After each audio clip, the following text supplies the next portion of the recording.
तमाम कम्युनिटी को इकट्ठा करें। बेशक आप कम तादाद में तशरीफ लेके आए हैं, लेकिन शुक्र अल्हम्दुलिल्लाह सुम्मा अल्हम्दुलिल्लाह आप काफी तादाद में तशरीफ लेके आए हैं, ताकि लोगों को बताया जाए कि ये एक जरूरी अमल है कि हर बंदे को गुस्ल कफन और जनाजे के बारे में पता होना चाहिए। इसमें गलतियां भी हैं, लोग जो आमतौर पर करते हैं। अभी आगा साहब आपके सामने आकर गुफ्तगू करेंगे, उसके बाद नमाज का वक्फा होगा, अजान होगी और नमाज बाजमात इंशाल्लाह होगी, और उसके बाद दोबारा फिर हम इसका डेमो करेंगे कि किस तरह गुस्ल दिया जाता है मैयत को। तो आपके ज़हन में जो सवालात हों, डेमो के बाद आप हम प्रैक्टिस करेंगे। वो सवालात सारे, जिसके ज़हन में कोई भी सवाल है वो जरूर सवाल पूछे। तो इंशाल्लाह ताला अगर मेरे मालिक ने चाहा तो आज इस वर्कशॉप के बाद हर बंदा इस काबिल हो जाएगा कि वो मैयत को गुस्ल दे सके इंशाल्लाह। एक दफा मिलकर बाबा बुलंद सल्लल्लाहु अलैहि वसल्लम। अब मैं आपके सामने गुफ्तगू करने के लिए मुल्तमिस हूं जनाब बरादर बुजुर्ग जनाब अल्लामा अब्बास अली कुमी साहब से को मिंबर पर तशरीफ ले जाएं और अपने ख्यालात का इजहार करें। मिलकर बाबा बुलंद सल्लल्लाहु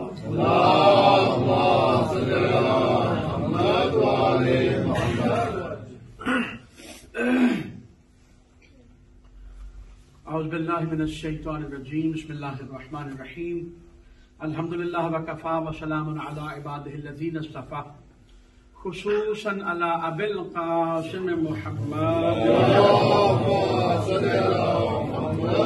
व अहले बैतिहि अत्तय्यबीन अत्ताहिरीन अश्शरफ़ा। अम्मा बअदु फ़क़द क़ाल अल्लाह तबारक व तआला फ़ी किताबिल मजीद व किताबिहिल हमीद व हुवा असदक़ुल क़ाइलीन व क़ौलुहुल हक़। बिस्मिल्लाहिर्रहमानिर्रहीम कुल्लु नफ्सिन ज़ाइक़तुल मौत। मिलके बुलंद सलावत पढ़ दे मोहम्मद।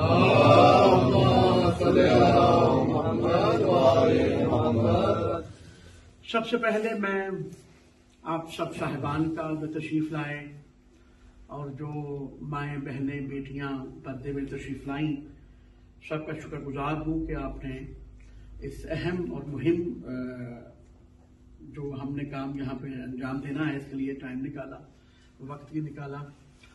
और मैं अर्ज करूं कि ये वो काम है, इस बात का सीखना, यानी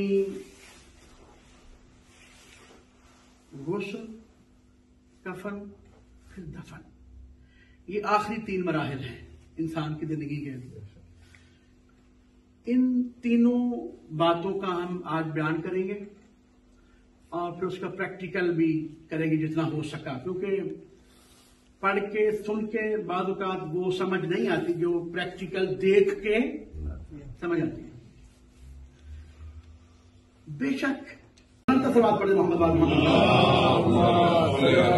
अच्छा, तो अभी कुछ मिनटों बाद दमाद का वक्त होगा तो वहां तक जितना बयान कर सका बाकी बात में करेंगे।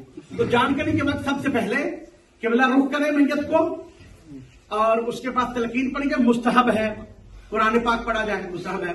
और जब वो दुनिया से चला जाए तो उसको किबला रुख ही रहने देना चाहिए। किबला रुख समझ आ गया ना आपको? किबला रुख इस तरह करना कि अगर उसको उठाया जाए तो वो किबले की तरफ खड़ा हो, उसके ऐसे रहने दिया जाए। और फिर उसको दिया जाएगा, उसके बाद गुस्ल, जब जान निकल जाएगी और मैयत को फिर गुस्ल दिया जाएगा, जो हम प्रैक्टिकली देंगे। 3 गुस्ल दिए जाते हैं। मैं गुस्ल सिर्फ आज मुकम्मल करूंगा, अभी इसके बाद फिर कफन की बात करेंगे। तो गुस्ल बड़ा अहम है। गुस्ल 7 गुस्ल वाजिब हैं। तवज्जो साहबान की पूरी तवज्जो की। बड़ी सबसे बड़ी जो अहम बातें मैंने की, ये बड़ी अहम बात है जो मैं भी करने लगा। 7 गुस्ल वाजिब हैं इंसान पर। कुछ गुस्ल इसमें मस्तूरात औरतों के लिए खास हैं और औरतों के लिए 7 ही वाजिब है, लेकिन मर्दों पे 3 गुस्ल इनमें से नहीं आते। मर्दों के लिए 3 है, 4 है। ठीक है, गुस्ल कोई भी हो उसका तरीका एक ही है, ये ध्यान में रखिए। सबसे पहले गुस्ल जनाबत, गुस्ल मैयत, गुस्ल मसे मैयत, गुस्ल हैज, नफास, इस्तिहादा, ये औरतों के साथ खास है। और गुस्ले नजर मन्नत का गुस्ल। को बंदा मन्नत मान ले जी मैं गुस्ल करूंगा, अल्लाह मेरा ये काम करे, इसकी मन्नत भी हो सकती है। अगर वाजिब ही मन्नत माने तो फिर गुस्ल करना वाजिब हो जाता है। तो 7 गुस्ल वाजिब हो गए, ठीक है। इसके अलावा मुस्तहब तो गुस्ल तो बहुत ज्यादा है ना, मुस्तहब, मैं वाजिब की बात कर रहा हूं। गुस्ल चाहे वाजिब हो या मुस्तहब हो, जनाबत हो, मैयत हो, मसे मैयत हो, हैद हो, इस्तिहादा हो, निफास हो या नजर मन्नत का गुस्ल हो, उसका तरीका एक ही है। सबसे तो ये पहले बात ध्यान में रखनी है, तरीका हर गुस्ल का एक है, वो मैं तरीका अर्ज करूंगा और फिर बाद में सारी बात चलेगी हमारी, ठीक है। जैसे नमाज शब जुमा, रोजे जुमा का गुस्ल बड़ा सवाब है। आप याद रखें, जुमा ना भी पढ़े, खुदा ना करे नमाज ना भी पढ़े, लेकिन गुस्ल जुमा करें। नबी मुकर्रम फरमाते हैं, या अली, मोहम्मद अली को मुखातिब करके हमें बताने के लिए फरमाया, या अली, जुमे के रोज का गुस्ल जरूर करना, चाहे तुम्हें पानी खरीद कर ही क्यों न करना पड़े। इतना अजर है, अजर बताने के लिए। जैसे नमाज तहज्जुद है, उसका अजर बहुत ज्यादा है, वाजिब नहीं है वो, लेकिन अजर बहुत ज्यादा है। ऐसे जुमे के गुस्ल का जी गुस्ल के बाद मैं नमाज पढ़ लिया तो गुस्ल करना है। हाँ जी, अच्छा मैं एक अर्ज करूंगा, बाद में ये भी उसमें साथ करेंगे बात, बिल्कुल ठीक है। अच्छा एक बात ये करूं कि आप सबसे दरखास्त है कि आप सब आए, इसके बाद भी आए, इसके बाद हम कुछ प्रैक्टिकल करेंगे, वुजू का प्रैक्टिकल, नमाज का प्रैक्टिकल के प्रोग्राम रखें हम, ताकि सही तरह आ जाए, ठीक है। गुस्ल जनाबत जो वाजिब गुस्ल है, जो वाजिब गुस्ल है, अगर आप वो करेंगे तो उसके बाद आप बगैर वुजू के नमाज पढ़ सकते हैं। वुजू जरूरी नहीं है अगर आप वाजिब गुस्ल करते हैं, गुस्ल जनाबत, लेकिन करना तब है अगर आपको गुस्ल हुआ है। ऐसे नहीं कर लेना। गुस्ल जनाबत आप कब करेंगे? जब जनाबत हुआ है, उसके अलावा नहीं करेंगे, ठीक है। वो बात बंदे हमने देखे ना कि वो कहते ना नहीं, तो गुस्ल जनाबत कर लेंगे, तो जनाबत तब होगा जब जनाबत हुआ होगा, ठीक है। सलावत पर मोहम्मद और मोहम्मद। 3 मिनट हमारे पास, मैं गुस्ल बयान कर दूं तरीका। हर वाजिब गुस्ल के बाद वुजू करना जरूरी नहीं है, लेकिन जो मुस्तहब गुस्ल है, किसी भी मासूम के आमद की रात का गुस्ल करना मुस्तहब है, सवाब है, वाजिब नहीं है। शब रात का गुस्ल है, लैलतुल कदर, शब कदर का गुस्ल है, ईदैन का गुस्ल है, रोजे अरफा का गुस्ल है, गदीर का गुस्ल है, तो ये सारे गुस्ल करने मुस्तहब है, इनके बड़े सवाब है। मुस्तहबी गुस्ल के बाद वुजू करना चाहिए और वाजिबी गुस्ल के बाद वुजू करना जरूरी नहीं है। तरीका इसका यह है, मैंने कहा हर गुस्ल का तरीका एक ही है। सबसे पहले सिर गर्दन धोनी है। आपने नहा लिया पहले, तरीका बेहतरीन यह है कि पहले नहा लें, दफा साबन शाबन ला के फुल रेड, मतलब नहा लें पूरा। उसके बाद आप नियत करें जो आपने गुस्ल करना है। मतलब मैं गुस्ल जनाबत करता हूं, गुस्ल जनाबत करता हूं कुर्बतन इलल्लाह, यही काफी है। वो जो मैं गुस्ल जनाबत करता हूं रफा होने हदस के लिए, मुबाह होने इबादत के लिए, वाजिब कुर्बतन इलल्लाह, वो भी करें, लेकिन वो करना जरूरी नहीं है। इतना कहना काफी है किसी भी गुस्ल के लिए। चूंकि आपने नमाज पढ़नी तो वाजिब आप कहें था, ठीक है। गुस्ल जनाबत करता हूं वाजिब कुर्बतन इलल्लाह। सिर गर्दन जब आप गुस्ल शुरू करेंगे उससे पहले आप नियत करेंगे। नियत दिल में ना जरूरी है, जुबान से नियत किसी भी चीज की करना जरूरी नहीं है। ये बताने के लिए मैं कह रहा हूं, आपके दिल में नियत होनी चाहिए और जुबान से भी करने को हरज नहीं है, लेकिन जुबान से करना जरूरी नहीं। तो सबसे पहले आप सिर गर्दन धोएंगे, सिर और गर्दन आप बना के धो लेंगे, हैं ऐसे देखे ना पूरे बालों के, ताकि हर जगह पानी ऐसे उंगली मारनी है, नाक में भी मार लेनी है, ज्यादा दूर जाने की जरूरत नहीं, बस जो सामने सामने है। और फिर गर्दन ऐसे, सिर और गर्दन पूरा धुल जा, आप समझ लें कि पानी हर जगह पहुंच गया है। फिर उसके बाद राइट हैंड साइड आगे और पीछे से आप धोएंगे।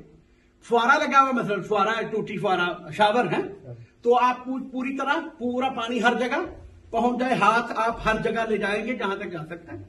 और आगे और पीछे से राइट हैंड साइड ऐसे 2 हिस्से करें आपने, जैसे मरहब के मौलाना किए थे। तो वो तो फिजिकली कर दिए थे ना, वो था जो काफिर। तो काफिरों को अली ने मारेगा तो कौन मारेगा? अच्छा, राइट हैंड साइड को आपने करना है और फिर लेफ्ट हैंड साइड को आगे पीछे से आपने अगर कर लिया है तो गुस्ल मुकम्मल हो गया। ये गुस्ल है तरतीबी। आप स्विमिंग पूल पे चले गए या दरिया में चले गए, समंदर में पाक पानी जो होता है उसमें चले गए, तो वहां भी तरीका है कि पहले एक बार नहा लें आप, जिस्म के साथ निजासत नहीं लगी हो, बस नियत करें कि गुस्ल जनाबत करता हूं वाजिब कुर्बत अल्लाह, पूरा जिस्म एक दफा पानी में डुबो दे। अगर आपके घर में टब इतना बड़ा है, टब भी इतना बड़ा है आपके घर में, बड़ा घर है, मौला साहब को नसीब करे कि उसमें बंदा पूरी डुबकी लगा जा सकता है, तो पूरी डुबकी जहां पे लग सकती है वो गुस्ल एक डुबकी के साथ मुकम्मल हो जाएगा। फिर वहां पे तरतीब नहीं होगी। तरतीब ये है जो मैंने बयान की है, और वो खुले पानी का गुस्ल है जो हम इकट्ठा करेंगे। तो गुस्ल का तरीका एक ही है, सिर्फ नीयत बदलती है। गुजनावत करता हूं, गुस्ल मसे मैयत करता हूं, गुस्ल मैयत कर देता हूं, मैयत का देता हूं, मसे मैयत जो होता है वो करता हूं, या उसके खवातीन के गुस्ल हैं, हैज करती हूं, इस्तिहादा करती हूं, नफास करती हूं, ये 3 गुस्ल औरतों के साथ खास है, या मन्नत गुस्ल। तो सिर्फ नियत बदलेगी, तरीका वही होगा। अब वक्त नमाज है, इसके बाद पहले कुछ जल्दी जल्दी हम बयान करेंगे, फिर प्रैक्टिकल करेंगे, ठीक है? बर मोहम्मद आल मोहम्मद सल्लल्लाहु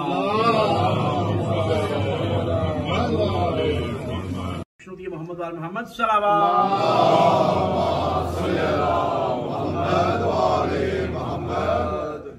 मैंने अर्ज किया कि गुस्ल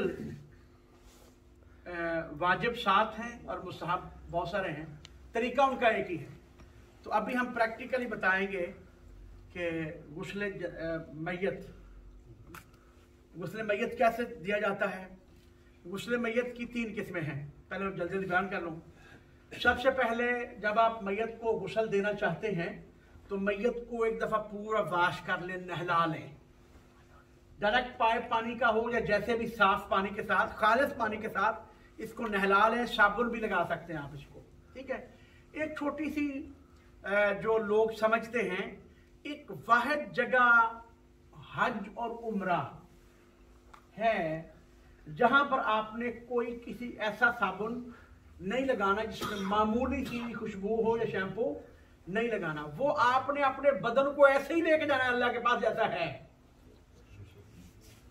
हज उम्रा के एहराम बांधते वक्त जो एहराम के लिए गुस्ल करना है उसके आपने साबुन शैम्पू इस्तेमाल नहीं करना। लेकिन यहां पर आप साबुन इस्तेमाल, बाद लोग समझते हैं कि तो वहां नहीं करना तो यहां भी नहीं करना, यहां पे आप साबुन इस्तेमाल कर सकते हैं। साबुन के साथ मैयत को नहला लें, बेहतर है, जरूरी है।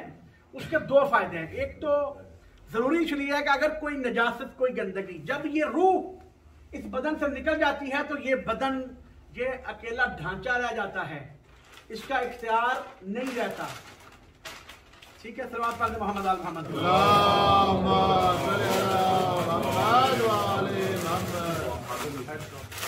इसका ये सब मौला फरमाते हैं, मौला अमीरुल मोमिनीन अली इब्न अबी तालिब साहब फरमाते हैं,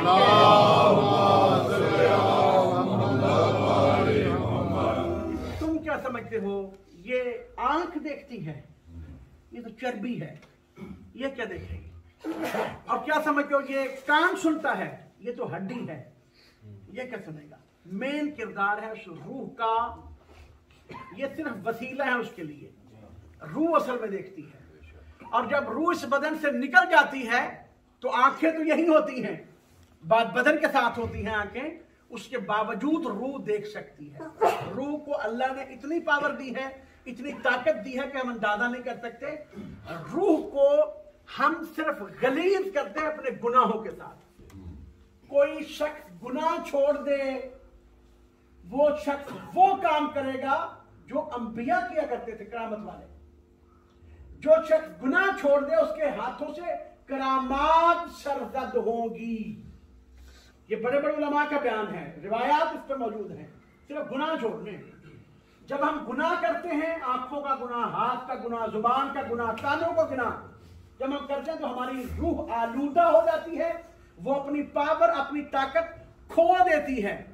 अगर यही रूह इस बदन से बाहर हो तो इसमें इतनी ताकत है, वो ये जानती है कि आप दिमाग में क्या सोच रहे हैं, आप क्या देखते हैं, आपका बायोडेटा क्या है, वो ये रूह जानती है।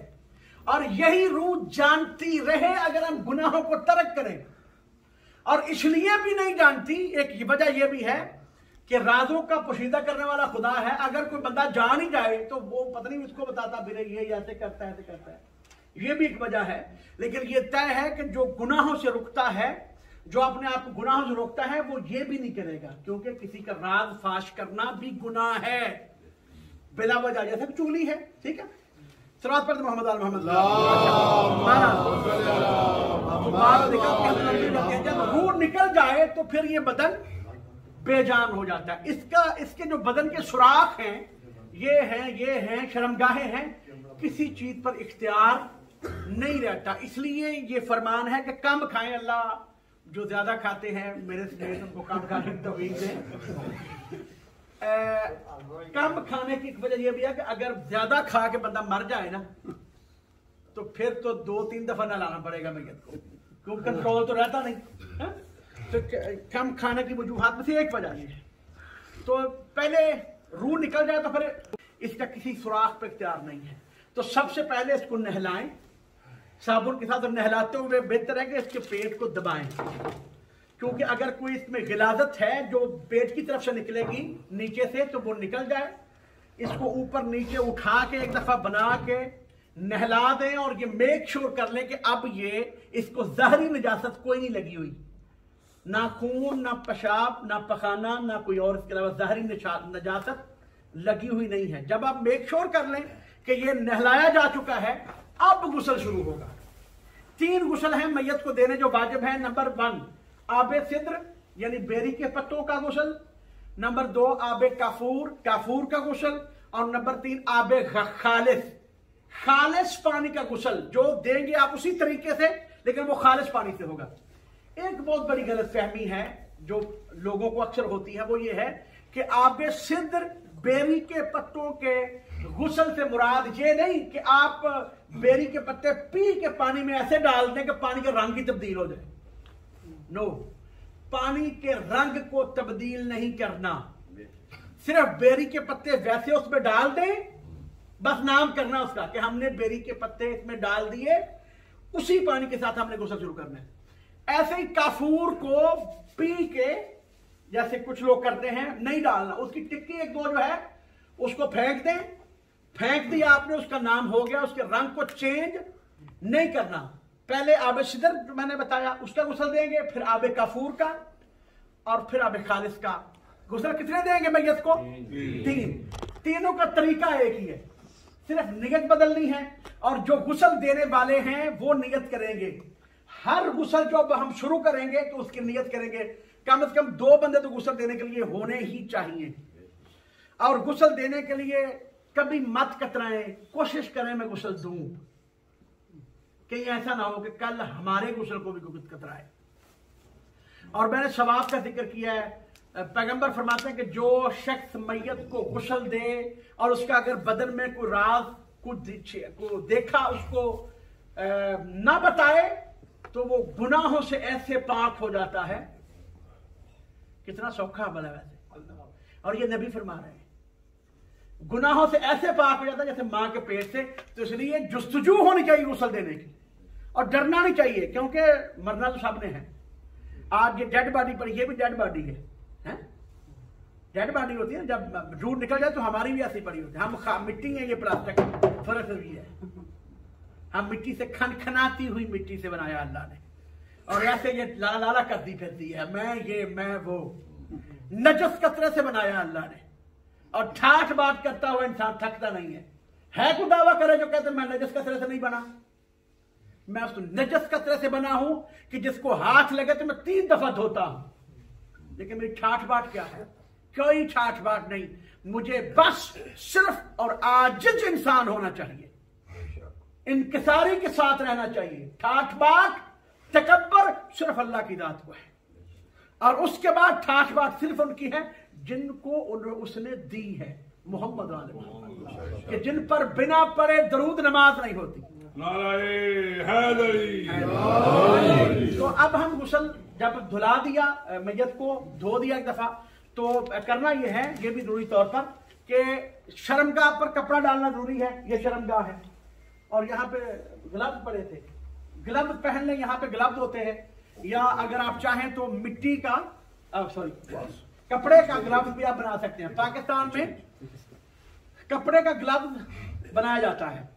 ग्लव्स पहनने की वजह यह है कि शर्मगाह को हाथ से टच नहीं कर सकते आप, बाकी जिस्म कर सकते हैं। शर्मगाह खुदा ने एक ऐसी चीज बनाई है कि काफिर बेदीन भी जानता है ये शर्मगाह है कि नहीं। खुदा जिसे राज रखे वो राज रहता है, ऐसा है कि नहीं। अच्छा, अल्लाह अगर चाहता कि हम नमाज पढ़े, यानी अगर अल्लाह ने तकरीर पढ़ानी होंगी तो बिल्कुल आधा घंटा पहला इतने दर्द शुरू होती, दर्द शुरू होती और उस वक्त तक खत्म ना होती जब तक हम नमाज ना पढ़ लेते। तो कोई होता जो नमाज नहीं पढ़ता, सारे नमाज पढ़ते। अगर वो तोड़ के पढ़वाना चाहता ना, पंजाबी की बात माफ कीजिएगा, अगर वो जबरदस्ती है, हमारी क्या हकीकत है, हमारी क्या हैसियत है। छठे मौला इमाम सादिक अलैहिस्सलाम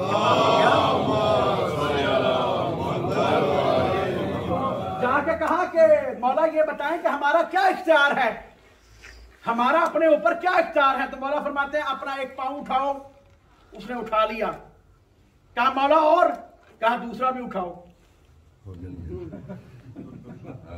कहा बस ये तुम्हारा इख्तियार है, तुम एक ही उठा सकते हो, और वो भी अगर वो चाहे तो नहीं उठा सकते, उसकी मर्जी के बिना कुछ भी नहीं। वो है जिसको अली जैसा इमाम सारी सारी रात सजदे में रो रो के कहता है कि तू लायक के इबादत है, ये उसके अमाल हैं। तो जब हम गुस्ल शुरू करेंगे तो ग्लव्स पहनना इसलिए जरूरी है कि शर्मगाह को हाथ ना लगे। ग्लव्स के साथ आप शर्मगाह को भी हाथ लगाएंगे, और लगाना इसलिए जरूरी है कि पानी पहुंच जाए हर जगह, है नी। तो अब हम गुस्ल शुरू करते हैं। 2 बंदे होंगे या 2 बंदे तो कम कम होने चाहिए। हाथों में ग्लव्स पहने, एक दफा नला लिया, नलाते हुए ग्लव्स पहन ले, बेहतर हो ग्लव्स चेंज कर लेंगे।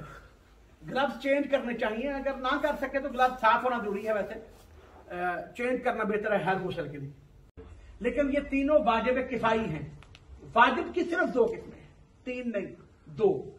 एक वाजिब ऐनी है, एक वाजिब किफाई है। वाजिब ऐनी उसे कहते हैं जो हर एक पर अलहदा अलहदा वाजिब है, जैसे नमाज पढ़ना, वो हर एक पर अपनी अपनी वाजिब है।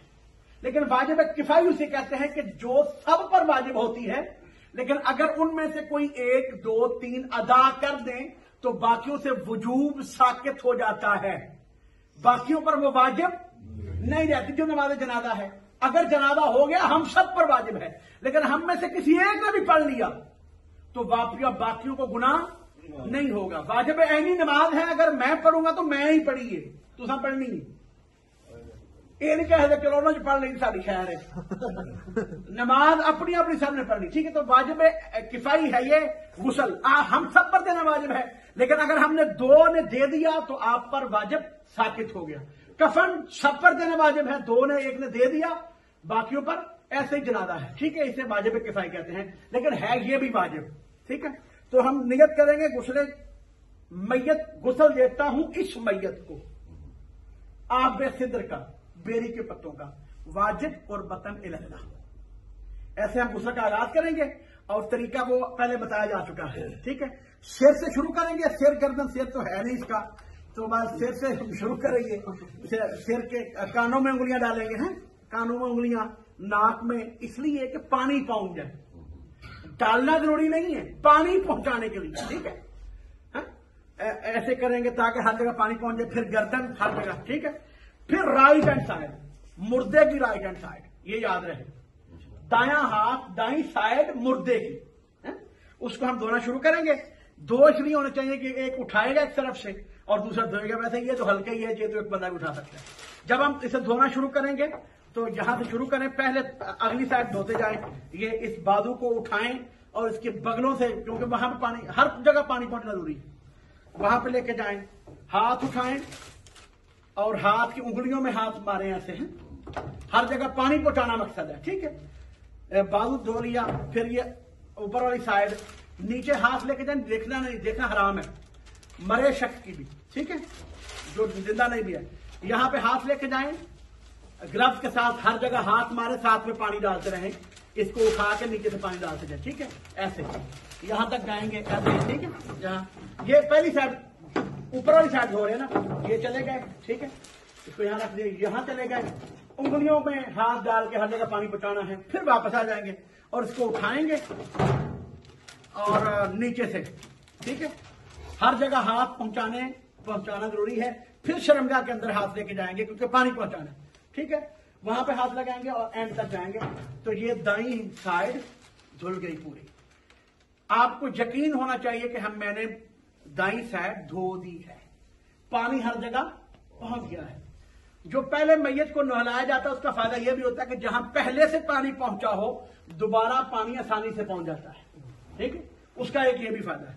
तो ये दाई साइड धुल गई। ऐसे ही हम बाई तरफ जाएंगे और फिर बाई साइड भी ऐसे ही धोएंगे जैसे हमने दाई साइड धोई थी ऊपर से। हाँ, ऐसे भी किया जा सकता है कि आप दोनों इकट्ठे लेके चलें, जरूरी नहीं है कि पहले ऊपर बाई धोएं, सारी दाई साइड ऊपर धोएं फिर नीचे आए, नहीं, आप इकट्ठे भी जा सकते हैं। इसको धोते हुए यहां जाए, फिर जहां जाए, फिर यहां से जाए, फिर जहां जाए, फिर यहां, दोनों तरीके आप कर सकते हैं। तो पहले दाई साइड धोई, फिर बाई साइड। जब बाई साइड मुकम्मल हो गई, पानी पहुंच गया पूरा, तो ये गुस्ले आबे सिदर मुकम्मल हो गया। सिदर को खाली करेंगे बाल्टी को, उसमें फौरन कपूर की टिक्की डालेंगे, पानी भरेंगे पूरी बाल्टी, तो वो दूसरा गुस्ला आ जाएगा। गिलास को चेंज करेंगे, ठीक है, फिर नियत करेंगे काफूर का पानी लेके, गुस्ल देता हूं इस मैयत को आबे काफूर का वाजिब कुर्बतन इल्लाह। फिर उसी तरह गुस्ल दिया जाएगा। सिरगर्दन तरीका वही है, राइट हैंड साइड आगे और पीछे से और लेफ्ट हैंड साइड आगे और पीछे से। हर जगह हाथ लेके जाना इसलिए जरूरी है कि गुस्ल का पानी वहां तक पहुंच जाए। और ग्लव्स और कपड़े का ग्लव्स हो या दूसरा ग्लव्स पहनना इसलिए जरूरी है, पाक ग्लव्स पहनना, कि शर्मगाह पर आप ग्लव्स के बिना हाथ नहीं लगा सकते। यहां पर लगा सकते हैं आप, शर्मगाह पर नहीं लगाएंगे तो इसलिए वहां पे ग्लव्स पहन के आप जाएंगे, ठीक है। तो जब आबे काफूर का गुस्ल मुकम्मल हो उसी तरीके के साथ, तो फिर आप खालिस पानी लेंगे, चाहे वो पैर भी पकड़ लें आप पानी वाला, या खालिस पानी भर लें, फिर नियत करेंगे आप गुस्ल देता हूं इस मैयत को आबे खालिस। आब पानी को कहते हैं, वाटर को, और खालिस है। गुस्ल देता हूं आबे खालिस इस मैयत को वाजिब कुर्बतन इल्लाह। उसी तरीके के साथ पहले सरगर्दन और फिर राइट हैंड साइड आगे पीछे से मुकम्मल हाथ फेर के ताकि पानी पहुंच जाए, और फिर लेफ्ट हैंड साइड आगे पीछे से पानी पहुंच जाए। जब आप लेफ्ट हैंड साइड धो देंगे तो गुस्ल मुकम्मल हो। अब हम नियत करते हैं, गुस्ल देता हूं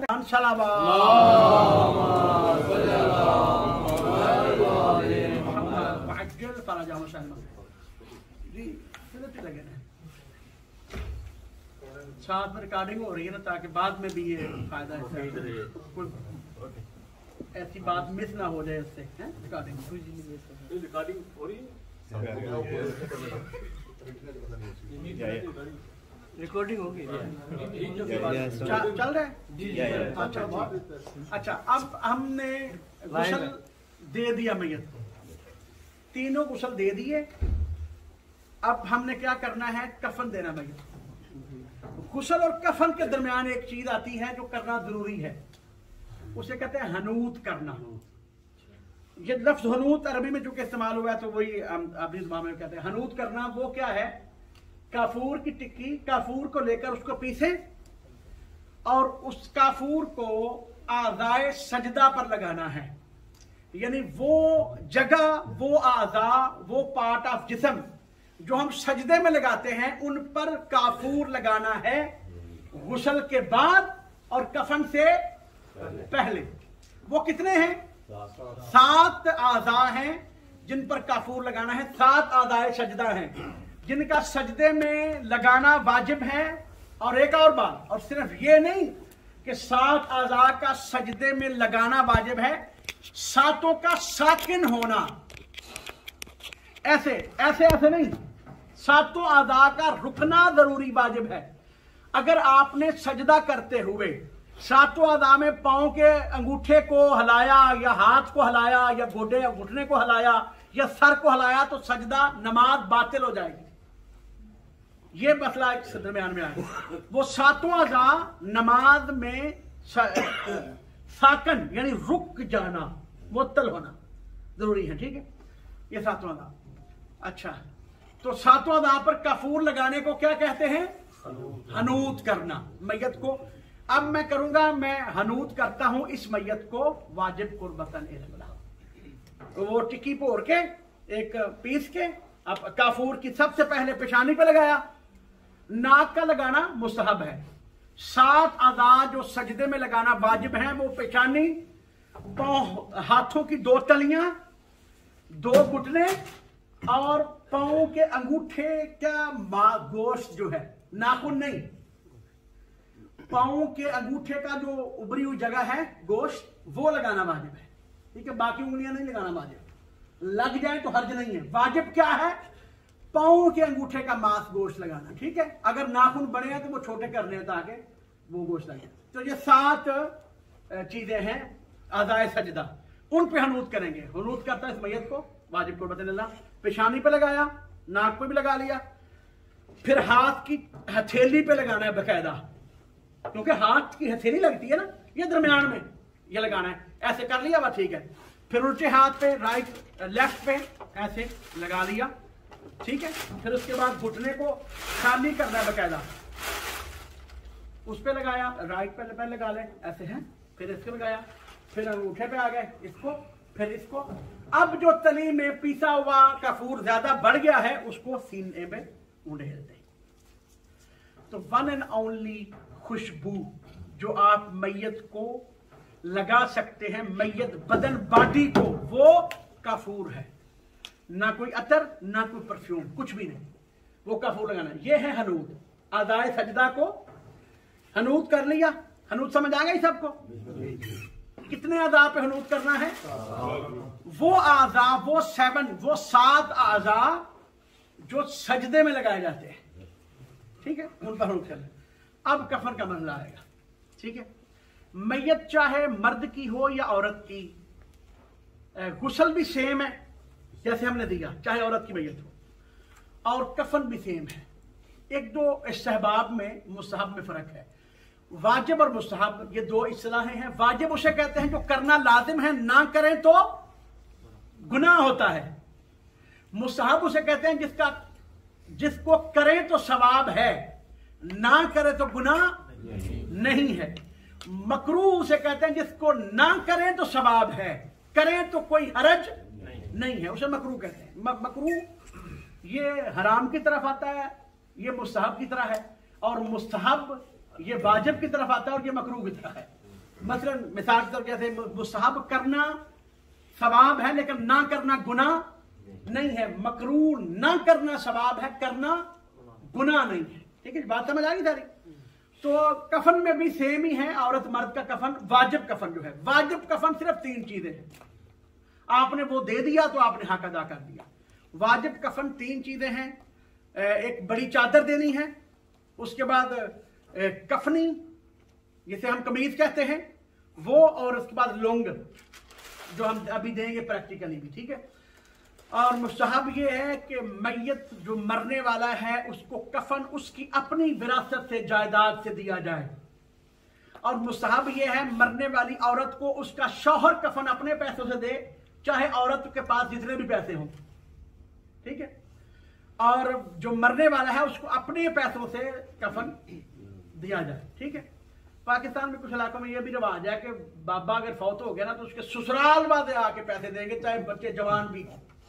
तो ये मकरूह है, ये अच्छा अमल नहीं है। मुस्तहब ये है कि मैयत की तरके से जो मैयत छोड़ के गई है उसके अपने औलाद के लिए, उसी से उसको कफन दिया जाए, ठीक है। खर्चा भी उसी से किया जाए। बर मोहम्मद सल्लल्लाहु।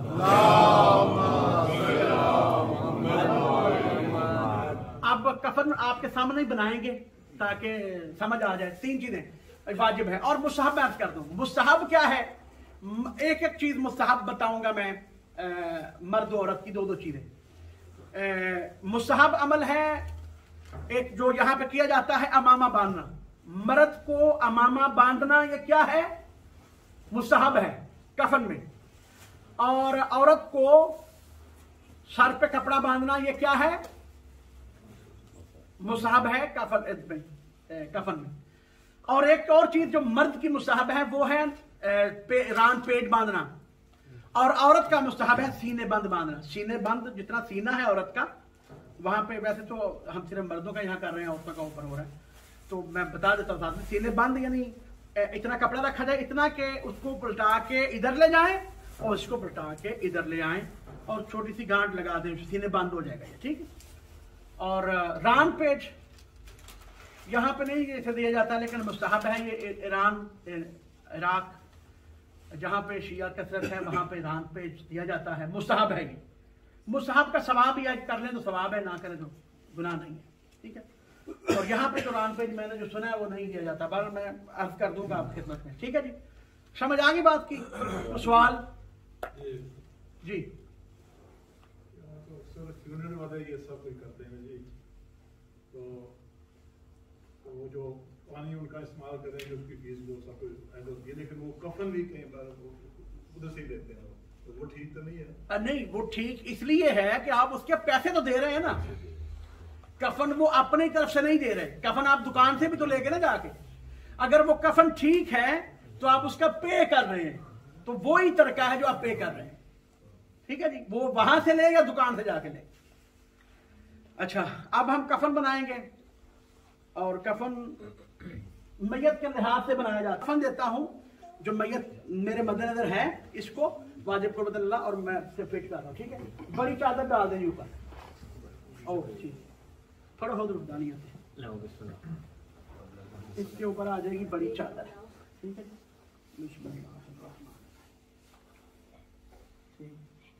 ठीक है, इसके ऊपर आएगी लोंग, इसके ऊपर लोंग आएगा। अच्छा, लोंग मुस्तहब है। वैसे शर्मगाह इंसान की शर्मगाह है नाफ से लेकर, तो नहीं है, पता नहीं इंग्लिश के अंदर नाफ कहते हैं, नाफ से लेकर, हाँ, नाफ से लेकर घुटने तक ये शर्मगाह है। अगर इतना बदन आपका ढका हुआ है तो आप नमाज पढ़ सकते हैं, ठीक है। और जब आप नमाज पढ़ सकते हैं तो फिर आप मातम भी कर सकते हैं। बात कितनी बड़ी बात हो गई। जब आप यहां से लेकर यहां तक सिर्फ बड़ा निकर पहन के नमाज पढ़ सकते हैं तो मातम भी कर सकते हैं, फिर उसे नंगे में इबादत नहीं कहते। क्या बात है, ठीक है जी। बर मोहम्मद वाल मोहम्मद सल्लल्लाहु अलैहि वसल्लम। मुस्तहब है लुंग में, लुंगी जिसे कहते हैं धोती लुंगी, लुंग में मुस्तहब है कि जब आप दें, मुस्तहब वाजिब यह है कि नाप से लेकर घुटनों तक, और मुस्तहब यह है कि नाप से लेकर पांव तक हो जाए, ठीक है। तो अब हम लुंग बनाएंगे, पहले बनानी चाहिए थी लेकिन चलो कोई नहीं मसला। एक चुका, इसके बाद हम लुंग को ही चादर की तरह सीधी रखेंगे जहां पे इंसान की शर्मगाह आएगी और घुटने के नीचे तक। चलो लुंग बिस्मिल्लाह। हम अंदाजा है कि जहां पे आएगी तो हमने यहाँ पे लुंग रख ली। अच्छा, इसके बाद आएगा मुस्तहब रान पेज। रान पेज जो बनाए कि ना बनाए, अभी मुस्तहब है, वो यहाँ पे नहीं दिया जाता। बना ले रान पेज पे, चलो रान पेज बनाए कि ना बनाए। रान पेज का बड़ा बड़ा स्वाब मैं जो जाएंगे पता लग जाएगा तुम्हारा, वो प्रैक्टिकल में पता समझ आएगी। रान पेज होता है, अभी मैं दूंगा इनको तो पता चल जाएगा, ठीक है।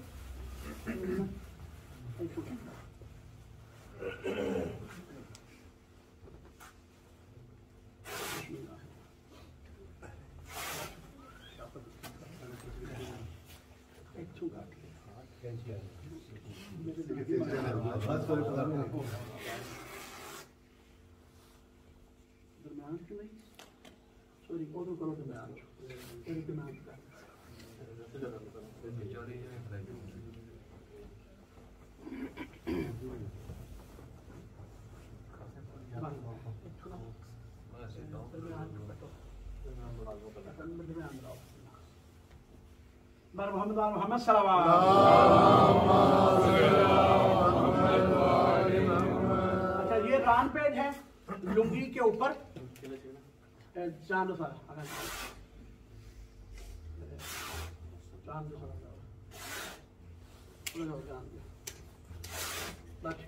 ठीक।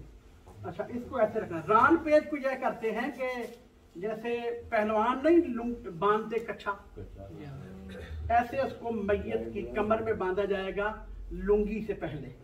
जैसे ये है, ऐसे फड़ेगा, ये जहां रखेंगे जहां पे मैयत की शर्मगाह आएगी, यहाँ, ठीक है। उसके बाद एक इधर से पकड़ेंगे और इधर से पकड़ेंगे, इसको गंड मार के नाक के ऊपर, वो इसके अंदर रुई रखेंगे शर्मगाह के अंदर, ठीक है। फिर वो सारा दोनों पकड़े यहां से निकाल कर खींच के दोनों टांगे लपेट देंगे। इसे रान पेज कहते हैं। और ये मुस्तहब है, सवाब है। बाद लोग ये कहते हैं कि नहीं, लहदा असल में शर्म मसला जो है वो दोनों टांगे लपेटेंगे। और ये जहन में बात आती कि मैंने लत्ता ही बांध छड़ लगे हो तो बंदा बवेदा किमें, जिन्हें बांधा है ना वो लत्ता भी खोल लाएगा। हमने बस अमल करना है उस पर जो हमें बताया गया है, ठीक है। ये रान पेज आ गया जी। आप कफनी बनाए। मोहम्मद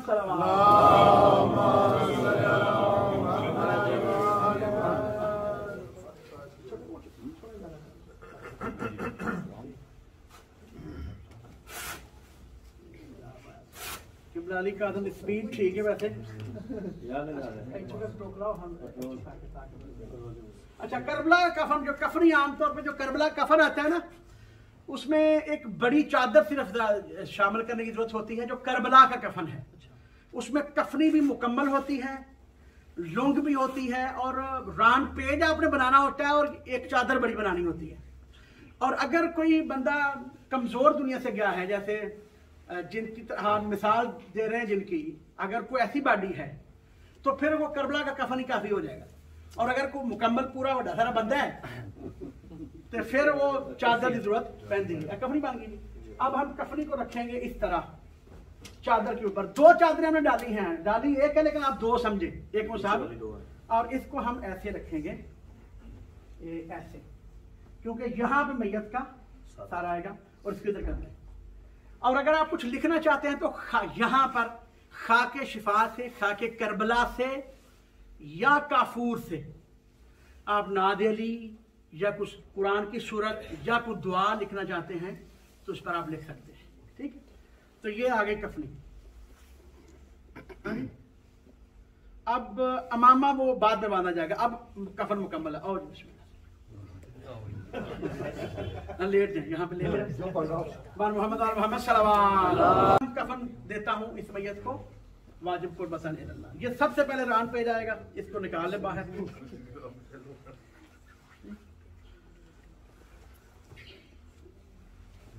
ठीक, रूह को नहीं कस के बांध दे, मैं ज्यादा नहीं कसता है, मैं बांध दिया।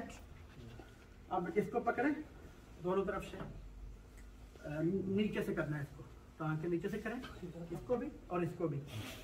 और जो यहाँ पे रुई रखनी है आपने शर्मगाह में, काफी सारी रुई रख के इसको फिर इधर से निकालना है ऊपर से। ये हम जंगिया बन गया पलवाना वाला, याद आ गया ना, ये था ऐसे ऐसे करके ये पूरा मुकम्मल आ गया। इसको फिर दोनों टांगे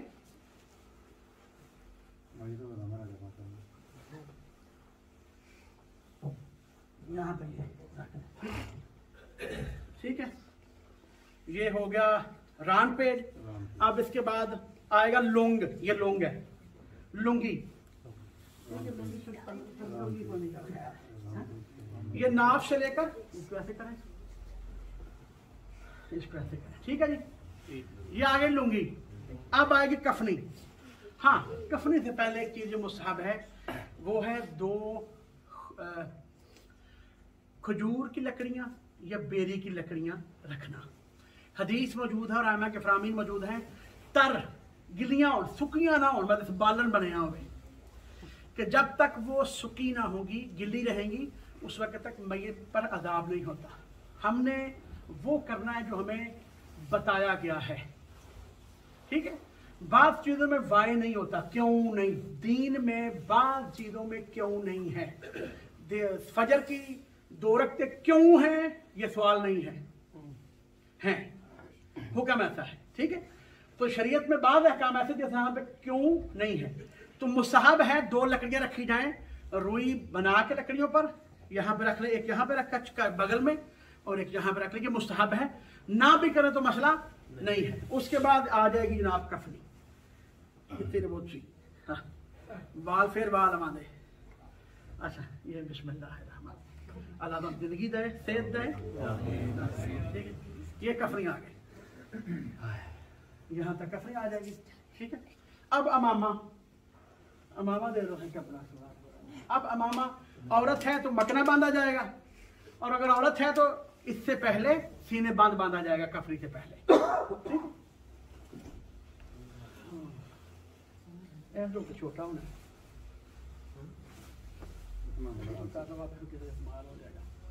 या मामा कोई और कपड़ा को नहीं, कोई पढ़ना है किसी को अपना मैं ही मामा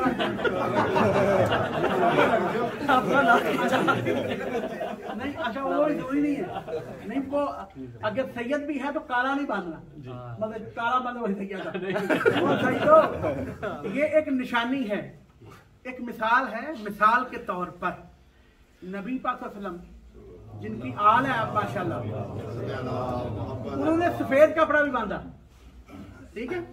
तो जान के उन्होंने सारे इस्तेमाल किए हुए। तो ये एक उर्फ़े आम में मशहूर हो गया कि सैयद बस काला पहनेगा, ठीक है। और उम्मती तो सादात के एहतराम की वजह से।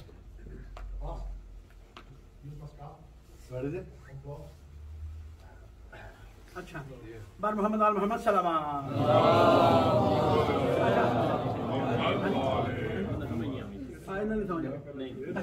अच्छा, इसमें तहफुल हनक बनानी है अमामे में। काट लो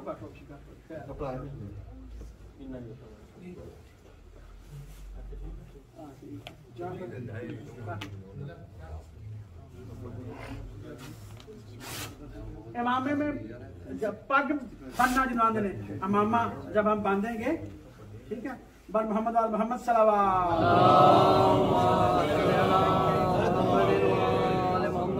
एक बंदा सर को पकड़ेगा,